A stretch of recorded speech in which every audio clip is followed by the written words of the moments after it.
Olá, pessoal, professora Daiana do Carmedais, mais um conteúdo hoje novo para o canal. Vou falar um pouco para vocês sobre espondilolestese. Já ouviram falar por algum momento? Quais são as causas, os tipos, prevenção e diagnóstico? Vamos lá? Então, o que é espondilolestese?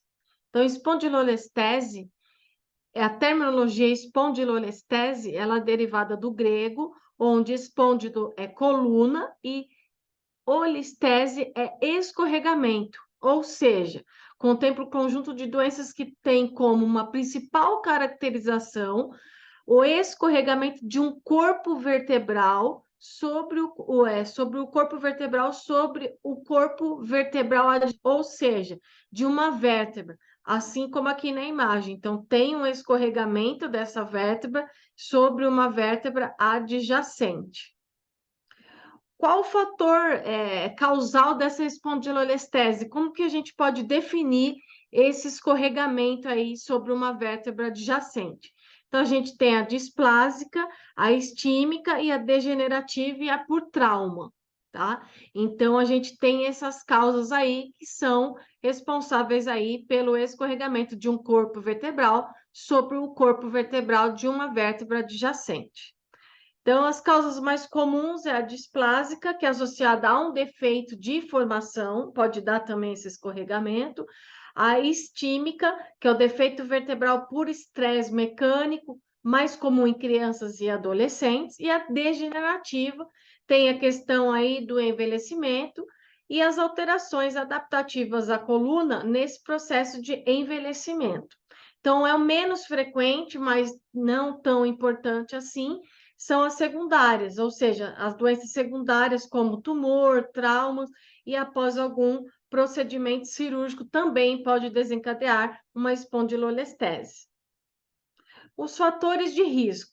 Então, dentre os fatores de risco, a gente tem aí a isquímica, que é o estresse por microtraumas, o por repetição do arco posterior, como ocorre aí, exemplo de exercícios físicos, que a gente tem muito exercício físico de hiperlordose e hiperextensão lombar, então muito cuidado com isso. Então, os esportes de contato podem causar uma lesão, né? E principalmente aí importante estabilizador aí da coluna vertebral.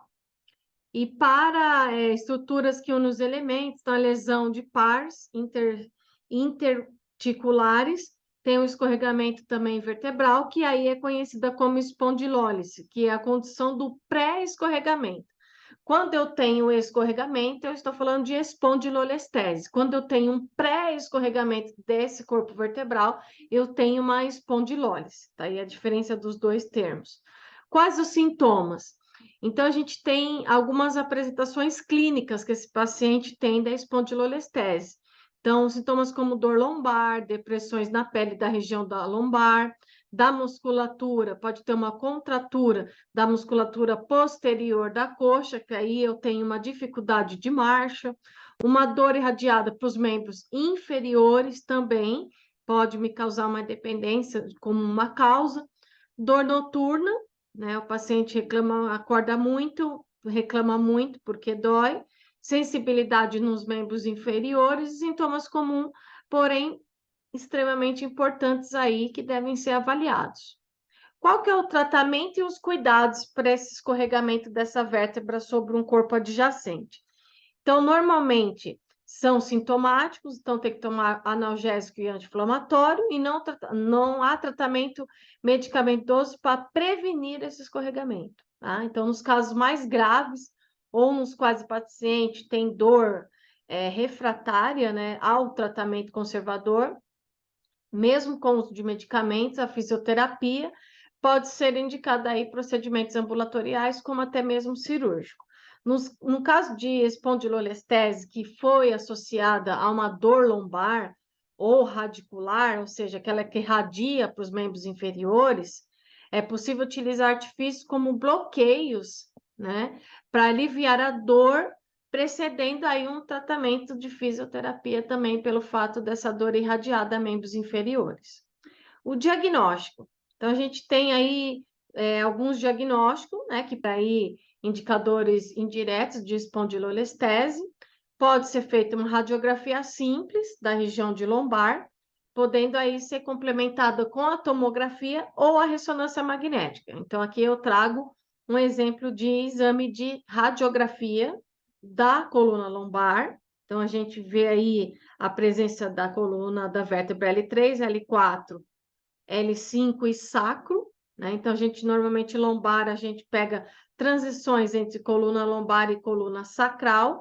Então, aqui a gente vê a espondilolestese e o escorregamento da L4 na vértebra, no corpo vertebral adjacente, no caso de L5.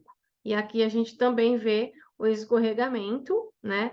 Onde a gente vê aí a coluna escorregada, né, para o corpo adjacente da coluna do corpo vertebral posterior, ou seja, adjacente. Espero aí que vocês tenham gostado.